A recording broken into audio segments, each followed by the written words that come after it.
if I lay down and I play dead and I stay dead, maybe you'll get sick of being the monster out of my head, under my bed. Think you're something out of my mind.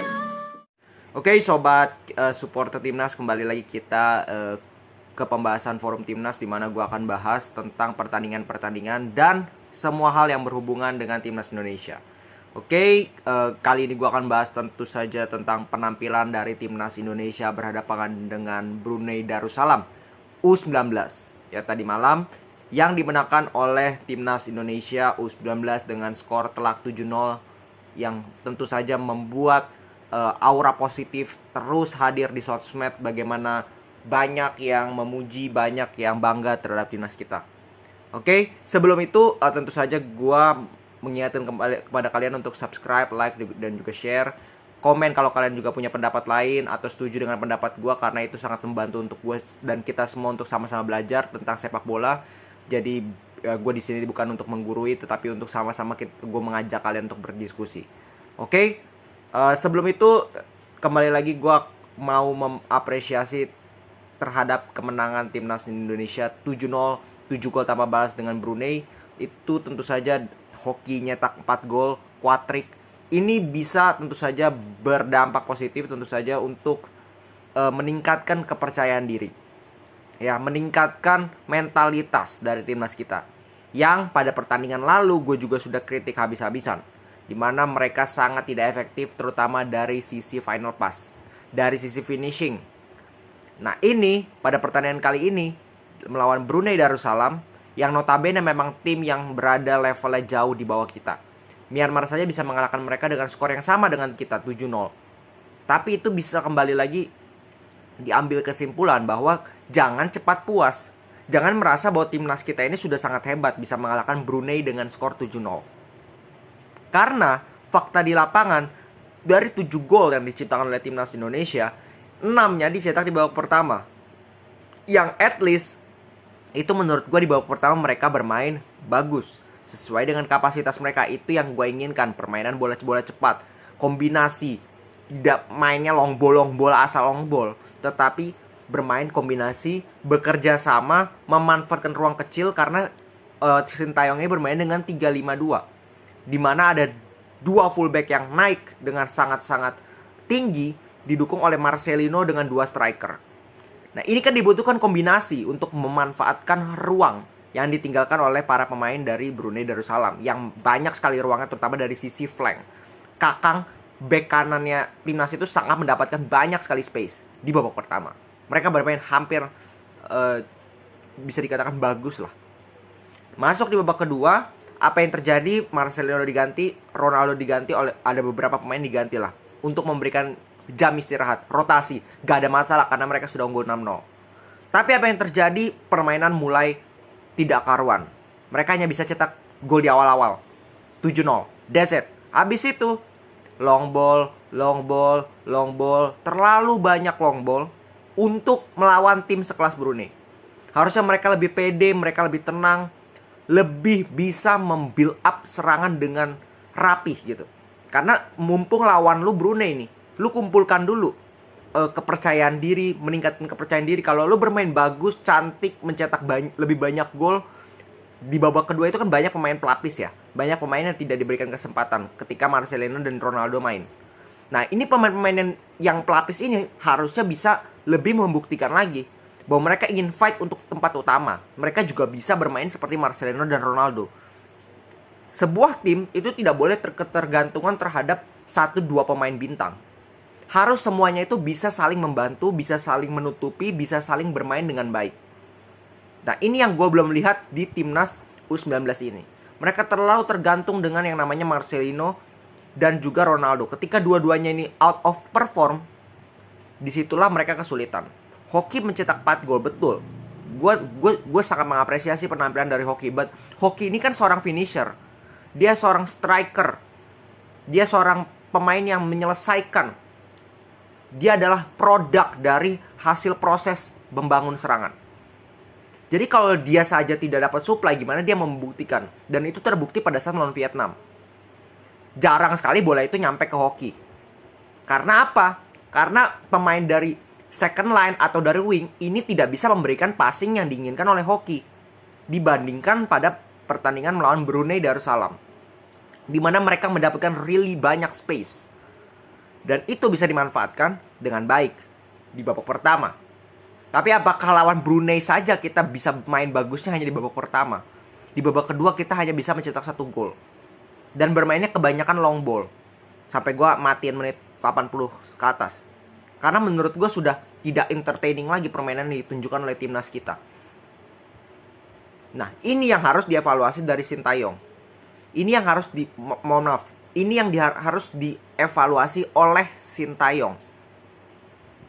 Bahwa pemainnya ini tidak bisa bermain konsisten ketika 1-2 pemain inti mereka itu ditarik keluar. Mereka bermainnya langsung standarnya itu menurun. Entah apa yang terjadi. But itu yang gue lihat. Mungkin gue salah. Maka dari itu, gue ingin mengajak kalian untuk saling berdiskusi.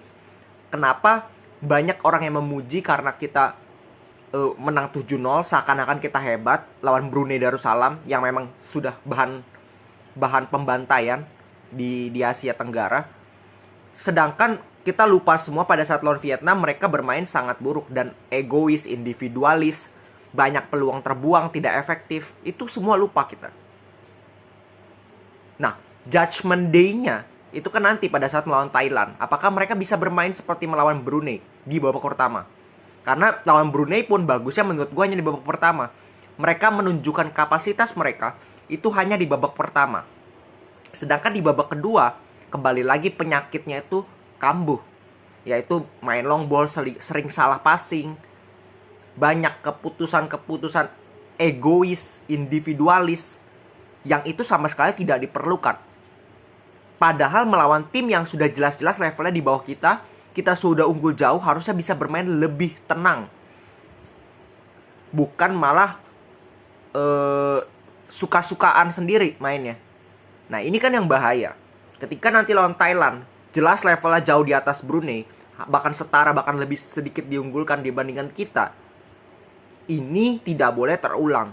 Pelajaran yang didapatkan oleh Vietnam, pelajaran pada saat menghadapi Brunei harus diterapkan melawan Thailand dengan rapih.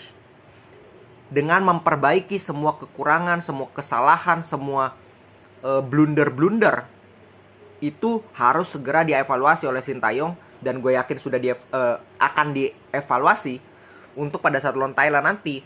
Ini adalah performa timnas yang terbaik yang bisa ditunjukkan.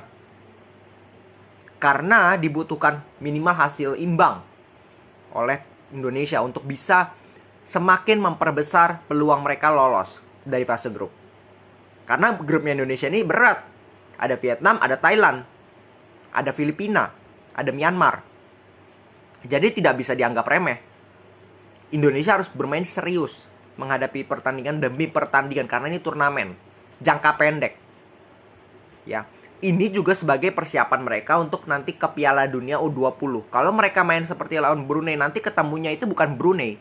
Ketemunya itu Prancis, ketemunya itu Inggris, ketemunya itu tim-tim Amerika Latin, dan juga tim-tim Eropa yang berkelas, yang sudah terbukti di dunia. Gitu loh. Beda dengan Brunei Darussalam, beda dengan misalkan Singapura, beda dengan Laos, beda dengan Kamboja, beda dengan Malaysia. Bahkan dengan Thailand pun berbeda levelnya. Nah, ini yang harus diperhatikan oleh timnas kita. Kita sudah menghadapi, kemarin ada persiapan Toulon Cup. Itu juga sebagian sudah lawan tim-tim yang memang Ghana, lawan beberapa tim Eropa lah. Nah, itu kan di situ sudah kelihatan bahwa perbedaan fisik itu sangat menentu. Kalau Indonesia bisa bermain mengandalkan speed, mengandalkan kombinasi bola pendek, yang terlihat di babak pertama pada saat melawan Brunei, ini bisa saja mereka berbicara banyak nanti di Piala Dunia. Karena itu tujuan mereka, sebenarnya itu tujuan mereka kan itu. Piala Dunia itu, bukan AFF U19 ini. AFF U19 ini mungkin ya menang syukur, nggak menang pun oke, sudah biasa. Terakhir kita 2013, zamannya Evan Dimas, itu sudah sangat lama. Nah, ini yang kembali gue mau peringatkan, jadi untuk kita fans Indonesia, supporter Indonesia, kita dukung, betul, paham. Tapi jangan terlalu terbawa oleh euforia di mana timnas kita ini menang besar, dianggap hebat dan sebagainya. Persis pada saat melawan kemarin tuh pada saat lawan siapa ya, mereka menang besar ya, terus semua orang lupa bahwa masih banyak kekurangan dari timnas kita di piala sebelum ini, berarti piala SEA Games atau bukan, pada saat kualifikasi Piala Asia pada saat melawan Nepal, mereka menang besar juga kan, menang besar juga, tapi orang lupa bahwa banyak kekurangan dari timnas kita. Nah ini pun sama, ini lebih parah lagi, lawannya Brunei yang jelas sudah berada di levelnya di bawah kita. Tapi banyak yang euforia, pemain inilah, pemain itu, bintang lah, inilah. Menurut gue belum sama sekali terbukti.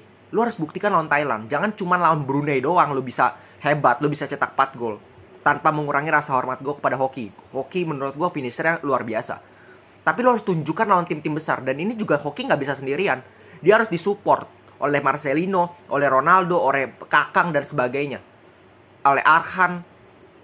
Jadi banyak komponen dan ini harus bermain sebagai suatu unity, kesatuan. Jadi jangan main sendiri-sendiri. Mentang-mentang ini U19 semua bisa digocek. Nggak kayak gitu. Kalau lu mau belajar mindset dari awal, itu harus paham visi, paham sistem. Dimana lu nggak bisa main individualis.